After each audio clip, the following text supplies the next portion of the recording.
Schengen countries में entry और exit करने का प्रोसेस 12 अक्टूबर से हमेशा के लिए बदल चुका है। The European Union has revealed the date for the beginning of the Entry-Exit System, the EES. In countries को ये नए सिस्टम की जरूरत क्यों पड़ी, कौन कौन सी कंट्रीज के पासपोर्ट पर ये नया सिस्टम एप्लीकेबल होगा, आने वाले टाइम में क्या नुकसान होंगे इस सिस्टम के, क्या क्या मुसीबत झेलनी पड़ेगी ट्रैवलर्स को, और क्या कुछ फायदे भी हैं इस सिस्टम के, इन सब टॉपिक्स पर इस वीडियो में डिस्कस करेंगे और क्या क्या डॉक्यूमेंट्स आपको लेके जाना चाहिए इस नए सिस्टम के हिसाब से। सबसे पहले बात करते हैं ये नया सिस्टम है क्या। EES मतलब एंट्री एग्जिट सिस्टम क्या है ये। 12 अक्टूबर से शेंगेन की सारी कंट्रीज धीरे धीरे एक फेज में ये नया सिस्टम इंट्रोड्यूस कर रही है और अगले 6 महीने में सारी कंट्रीज पूरी तरह से ये एप्लीकेबल हो जाएगा EES सिस्टम। अभी तक के इन्फॉर्मेशन के हिसाब से ये 3 कंट्रीज ने तो पूरे अपने अराइवल डिपार्चर में एप्लीकेबल कर लिया है नया सिस्टम। वो कंट्रीज के नाम है लग्जमबर्ग, चेक रिपब्लिक और एस्टोनिया। स्विट्जरलैंड के जिनीवा और बासेल के एयरपोर्ट में ये नया सिस्टम चालू हो गया है। एयरपोर्ट मतलब एयरपोर्ट प्लस उनके ट्रेन स्टेशन पे भी कोई बाहर से आ रहा है अगर ट्रेन स्टेशन पे डायरेक्ट, तो उस पर भी एप्लीकेबल होगा। ज्यूरिक का जो टाइम लिमिट है वो 17 नवंबर का है। 17 नवंबर से अगर आप लैंड कर रहे हो ज्यूरिक में या डिपार्ट कर रहे हो वहाँ से, तो ये नया सिस्टम आपको। और जर्मनी की बात करें तो उसके डसलडॉर्फ एयरपोर्ट पे ये एप्लीकेबल हो गया है 12 अक्टूबर से। फ्रैंकफर्ट और म्यूनिक में बहुत जल्दी ये with in a month applicable होने वाला है। और वहीं स्पेन का इसमें बोलना है कि हम टेस्ट करेंगे पहले मैड्रिड में, जो एक आध फ्लाइट आएगी उसको पहले टेस्टिंग होएगा कैसा सिस्टम चल रहा है, और अगर सब कुछ सही रहा तो बहुत जल्दी मैड्रिड और बार्सिलोना में भी एप्लीकेबल हो जाएगा ये नया सिस्टम। तो अब बेसिकली इस सिस्टम को चाहिए क्या आपसे वो डिस्कस करते हैं। So what they want is your biometrics. Schengen पहले ट्रैवल किया है तो मोस्टली क्या होता है कि बस आपका फेस रिकॉग्निशन होता था अभी तक, but they don't take your fingerprints mostly, किसी किसी केस में लेते हैं, but otherwise they put stamp on the passport और कि हाँ जाओ। But now they will need your fingerprints, 4 fingers का, your name, your passport and your entry and exit date from Schengen area. तो आपको क्या देना है सिस्टम को, कुछ नहीं देना, बस फिंगरप्रिंट्स आपको डालने अपने 4 फिंगर और एक फोटो। ऐसा सुनने में आ रहा है कि एक फोटोग्राफ भी आपको पासपोर्ट साइज देना पड़ेगा, and then you can easily cross the machine. ये 2 चीज़ें देनी पड़ेगी, फिंगरप्रिंट्स एंड 1 फोटोग्राफ। जो आपका डेटा रहेगा स्पेशली फिंगरप्रिंट्स का, वो 3 साल तक उनके सिस्टम में रहेगा। 3 साल आपके ख़त्म होते हैं, then again you have to do this same process in their EES system. First time ये करा रहे हो आप सिस्टम में एंट्री, तो मशीन आपसे कुछ इंपॉर्टेंट क्वेश्चंस भी पूछेगी, जैसे कि do you have a proof of accommodation. 3 option देंगी वो, येस, नो, मे बी। अब इस केस में even if you don't have accommodation या जो भी रीज़न है, you have to tick on yes, क्योंकि अगर आपको पता होगा शेंगेन में their main requirement is that you should have a accommodation with you, तो इसमें आपको येस करना ही पड़ेगा। ऐसा नहीं बोल सकते कि हाँ पहुँच के कर लेंगे और अभी नहीं किया, आई विल डू इट, या फिर जो भी है। इवन अगर आप फ्रेंड्स या फैमिली के पास रुक रहे हो, किसी और पर्पस के लिए जा रहे हो, कॉन्फ्रेंस या कुछ भी पर्पस के लिए, अकोमोडेशन के केस में आपको येस ही टिक करना है मशीन में। Then machine will also ask do you have a return flight ticket. तो इस केस में भी आपको येस ही करना है। वो तीनों ऑप्शन देगा, yes, no, maybe, but again Schengen बोलता है कि whenever you enter Schengen you should have a return flight ticket, तो आपको येस ही करना है। और आई विल रिकमेंड ऑल्सो कि हमेशा जब भी जाते हो शेंगेन में specially, always carry a return flight ticket, always carry your proof of accommodation during your entire stay in Schengen area. Machine then will ask you that do you have sufficient means of funds, credit card, cash आपके पास है ना। Again 3 option देगा, लेकिन आपको yes ही टिक करना है, क्योंकि अगर आपको शेंगेन वीज़ा का प्रोसेस याद है उसमें वो बोलते हैं कि you should be having sufficient funds for the trip. तो वही चीज़ें वो पूछा है मशीन में, और आपको येस ही टिक करना है इसमें भी। और लास्ट क्वेश्चन मशीन पूछेगी आपसे, do you have a travel medical insurance. Again अगर आप शेंगेन जा रहे हो तो ये आपके पास होना ही चाहिए, तो you have to tick on yes. ये करने के बाद मशीन का क्वेश्चनिंग आपसे ख़त्म होती है, और इसके बाद you will be asked to go to border security. और अभी भी आपके जो स्टैम्प है, अब थोड़ा सा डाउटफुल है कि क्या स्टैम्प होएगा या स्कैन करने के बाद स्टैम्प की ज़रूरत नहीं पड़ेगी, वो डाउटफुल है। वो आने वाले 1-2 हफ्ते में पता पड़ेगा कि स्टैम्प अगर आप रजिस्टर करते हो EES सिस्टम में तो स्टैम्प लग रहा है या नहीं लग रहा। क्योंकि जब ये सिस्टम आ रहा था मेरा थॉट यही था पहला कि यार चलो अच्छा है, पेजेस बचेंगे, स्टैंप लगाने की ज़रूरत नहीं पड़ेगी। और शायद अभी ये सिस्टम फेज वाइज चालू है, तो अभी तो स्टैंप लगेगा इसी आपके पासपोर्ट पे।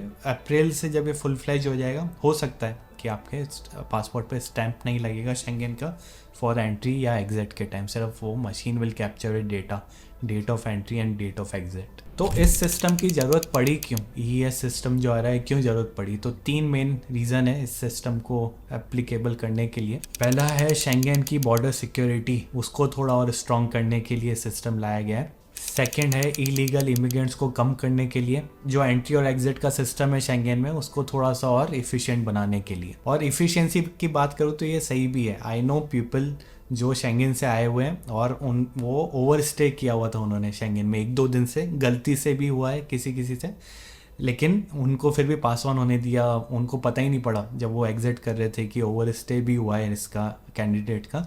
वो वापस आ गए, अगले साल वो फिर से अप्लाई करने लगे, तब पता पड़ा कि यार सिस्टम में तो अब आ रहा है कि ओवर स्टे किया हुआ है।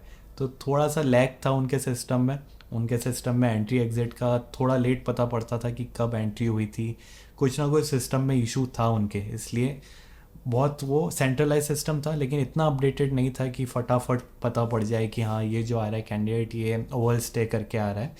लेकिन अब जो नया सिस्टम वो उसी टाइम रेड मार्क कर देगा, if you over stay in Schengen तो उसी टाइम वो मशीन में रेड आ जाएगा, आपको पेनल्टी भरनी पड़ेगी और जो भी वो ओवर स्टे के क्लॉज है वो आपको you have to face those issues. अब ये सिस्टम किस किस पे एप्लीकेबल है और किस पे एप्लीकेबल नहीं है वो डिस्कस करते हैं। सबसे पहले तो क्लैरिफाई कर दूं कि शेंगन में आप अभी भी फ्रीली रोम कर सकते हैं, ऐसा नहीं है कि आप फ्रांस से इटली जा रहे हैं, फ्रांस से स्विट्ज़रलैंड आ रहे हैं फिर से ये सिस्टम आपको जाना पड़ेगा, बार बार आपको कंट्री चेंज करने में करना पड़ेगा, ऐसा नहीं है।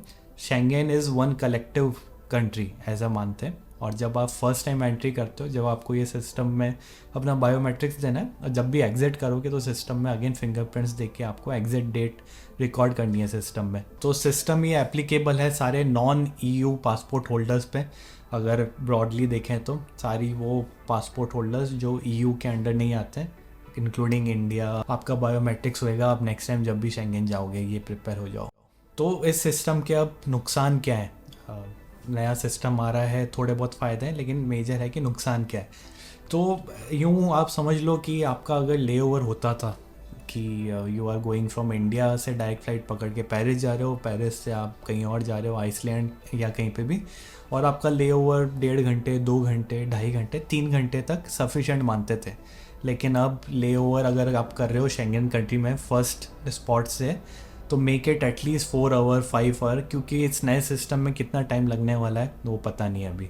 हो सकता है आप पहुँचो, आपकी फ़्लाइट में 200 लोग आ रहे हैं एक साथ, सबका EES सिस्टम होने वाला है, so it will take long time. अब now you have to prepare कि if you are doing a layover किसी शेंगन कंट्री में फर्स्ट जहाँ पे जा रहे हैं, पेरिस में, ज्यूरिक में, मिलान, रोम, यहाँ सब डायरेक्ट फ़्लाइट है इंडिया से, तो वहाँ से आपकी कनेक्टिंग अगर फ़्लाइट है, so make sure you have sufficient time.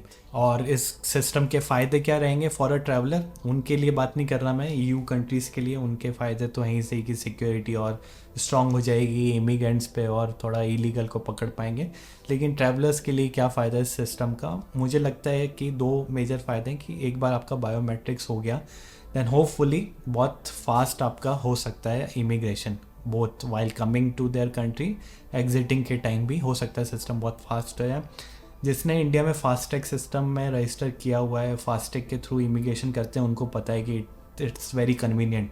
अगर मशीन चालू है एंड अगर आप यू कैन सी हमेशा लाइन लगी रहती है इंडियन इमिग्रेशन पे मुंबई दिल्ली में, और अगर आपका फास्टैग है तो 2 मिनट में you can cross the immigration, पता भी नहीं पड़ता है। और सेकंड फ़ायदा सिस्टम का यही हो सकता है कि अगर आप मेरी तरह 3-4 बार ट्रैवल करते हो साल में शेंगन, तो पासपोर्ट बहुत जल्दी बढ़ जाएगा आपका। तो इसमें हो सकता है आने वाले 6 महीने में you don't have to go through the stamping of your passport इस सिस्टम के थ्रू, तो आपके पासपोर्ट के पेजेस बचेंगे, which is a major plus point. तो इस सिस्टम के हिसाब से डॉक्यूमेंट्स क्या कैरी करना चाहिए, जैसे बताया एक पासपोर्ट साइज़ फ़ोटो कैरी करना, हो सकता है आपसे मांग लें, अभी आने वाले टाइम में पता पड़ेगा एग्जैक्टली क्या मांग रहे हैं।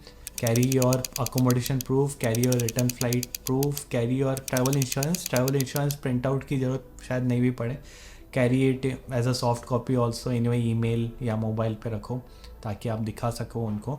सफिशेंट फंड्स का जो है उसका भी proof you need to carry, अगर कैश कैरी कर रहे हो you can easily tell them कि I am carrying this many cash. अगर आपके पास बैंक अकाउंट में फंड्स है तो आप मोबाइल में दिखा सकते हो अपने बैंक की ऐप में कि I am carrying 4000 euros 5000 euros दिखा सकते हो। फॉरेक्स कार्ड यूज़ करते हो, फॉरेक्स कार्ड का भी उनको दिखा सकते हो I am carrying this money fat. So basically system में आप यस तो कर रहे हो, but in the next step they may ask you कि दिखाओ अकोमोडेशन, आप यस करके आए हो तो you should have all this things ready with you to show to the border security guy. तो ये था वीडियो EES सिस्टम को लेके जो कि 12 अक्टूबर से एप्लीकेबल हो चुका है। तो अगर आप प्लान कर रहे हो शेंगन में जाने का, बी प्रिपेयर्ड, और ये वीडियो देख के you know what all documents to carry, क्या होने वाला है सिस्टम में, क्या क्वेश्चंस पूछने वाली है मशीन आपसे। So you now know EES system को कैसे टैकल करना है। एंड अगला वीडियो जो होगा बहुत इंटरेस्टिंग है, मुझे लगा ये वीडियो बनाना चाहिए। How to get a golden visa of Schengen, Europe का गोल्डन वीज़ा कौन कौन सी कंट्री दे रही है इस टाइम पे, क्या उसकी फ़ीस है, कैसे उसको पे अप्लाई कर सकते हो, कैसे कितना टाइम लगता है प्रोसेसिंग में, वो सब के बारे में बात करेंगे अगले वीडियो में। What do you think about this new EES system, comment करके बताओ। And also you can DM me on Instagram regarding your visa issues. अगर आपको वीज़ा के regarding any consultancy you need, you can DM me on Instagram. और बहुत जल्दी मिलते हैं फिर अगले वीडियो के साथ।